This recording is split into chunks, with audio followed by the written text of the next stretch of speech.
क्या अब आप चीजों को सही से समझ नहीं पा रहे हो?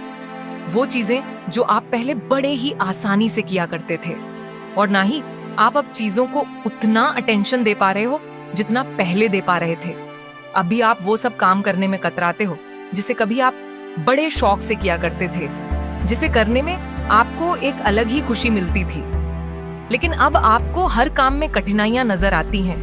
हमेशा लगता है जैसे ये चीज आप नहीं कर सकते, ये आपसे नहीं होगा, मैं इस काम को नहीं करना चाहता, मैं इसे कल कर लूंगा। और आप हर काम में, हर समय, हर चीज में बस आराम ही ढूंढते हो। तो मुबारकिए, आपका दिमाग, या यूं कहिए आप आलसी हो चुके हो। क्या हुआ, नहीं समझे? आओ समझाती हूँ। आलस, ये शब्द सुनने में जितना सिंपल लगता है उससे कहीं ज्यादा खतरनाक है। आलस एक बीमारी, एक वायरस की तरह होता है जो इंसान को कमजोर, बहुत कमजोर बनाने की ताकत रखता है। ये आपको इतना कमजोर बना देता है कि इंसान आखिर में खुद से ही हार जाए। उसमें इतनी भी हिम्मत नहीं होती कि वो सब कुछ देखने के बाद भी उसे बदल सके। आलस एक मिठास से भरे जहर की तरह होता है जो इंसान के सपने को, उसके काम को और इंसान के भविष्य को धीरे धीरे खा जाता है। सुबह होते ही आपका हाथ मोबाइल की स्क्रीन पर चला जाता है और आप इंस्टाग्राम, फेसबुक, सोशल मीडिया, तरह तरह की वीडियो देखने लग जाते हो। वहीं से शुरुआत होती है आपके आलस के पहले स्टेप की। आपके पास कुछ सपने हैं, आपको कुछ जरूरी काम करना है या कोई जरूरी बात याद रखनी है, लेकिन फिर भी आपने कभी ये बात नोटिस किया है कि आपका दिमाग इन बातों को याद रखता ही नहीं है। आपको पता भी है कि वो बात जरूरी है, लेकिन फिर भी थोड़ी देर बाद आप उन बातों को भूल जाते हो।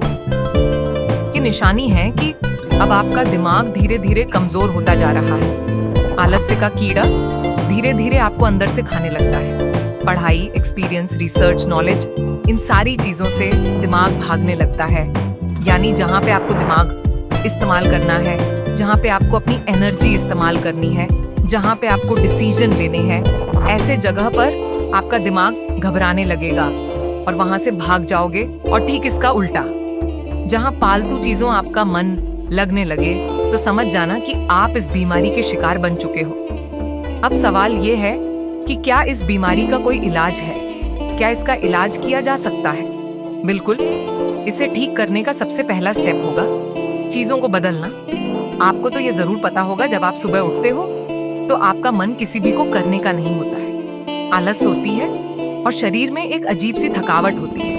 आप बिल्कुल भी एनर्जेटिक फील नहीं करते। ऐसा लगता है कि जैसे ही आप बिस्तर से खड़े होगे तो अभी आप गिर पड़ेंगे। लेकिन क्या होगा जब मैं आपसे ये कहूं कि सुबह उठते ही आपको आपके नए स्मार्टफोन की अनबॉक्सिंग करनी है, जो आपके लिए रात को ही लाकर रख दिया गया है। हो सकता है आपको नींद ना आए, नींद आ भी जाए तो सुबह होते ही आप जल्दी उठकर उस फोन की अनबॉक्सिंग करके उसे चेक करोगे, उसका रिव्यू लोगे। दिमाग को क्लियर करने के लिए ये काफी है। ऐसी कौन सी चीज है जो आपको सुबह इतना एनर्जेटिक फील करवाती है? ये काम करने में तुम्हें मजा क्यों आने लगा?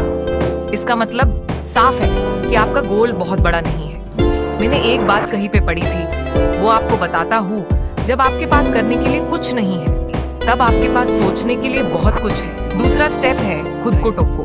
जब आप फोन चला रहे हो तो खुद को रोको, फोन को साइड में रख दो और खुद से पूछो कि क्या ये जरूरी है? मैं जो ये कर रहा हूँ, क्या वो करना जरूरी है? क्या मुझे इससे कोई फायदा है? सिर्फ टोक देने से आप खुद को ब्रेक लगा दोगे और आप देखोगे कि चीजें बदल रही हैं।